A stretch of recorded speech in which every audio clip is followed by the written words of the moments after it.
महाराष्ट्र सरकारचा मोठा निर्णय जे काही NEP म्हणजेच राष्ट्रीय शैक्षणिक धोरण 2020 आता प्रत्यक्षात अंमलात येताना दिसत आहे। कारण महाराष्ट्र सरकारने या वर्षीचं शैक्षणिक धोरण म्हणजेच 2025 ते 26 यापासून इयत्ता पहिलीसाठी हिंदी हा विषय कंपल्सरी करण्यात आलेला आहे। आतापर्यंत महाराष्ट्रामध्ये फक्त मराठी आणि इंग्रजी हे दोनच विषय होते, परंतु या वर्षीपासून ते मराठी ही एक प्रादेशिक भाषा, इंग्रजी ही एक जागतिक भाषा आणि हिंदी ही एक राष्ट्रीय भाषा म्हणून आपल्या समोर येणार आहे।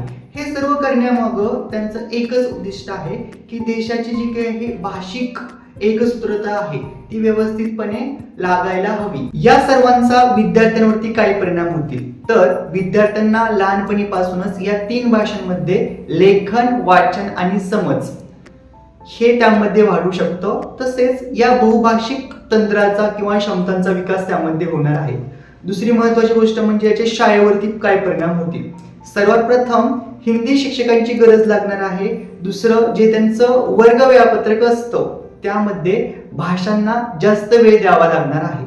पालकांसमोर कोणकोणती आव्हाने असतात। सर्वात प्रथम त्यांच्या अभ्यासावरती जास्त लक्ष द्यावं लागेल, कारण त्यांचा 3 विषयांचा अभ्यास त्यांना करून घ्यावा लागणार आहे।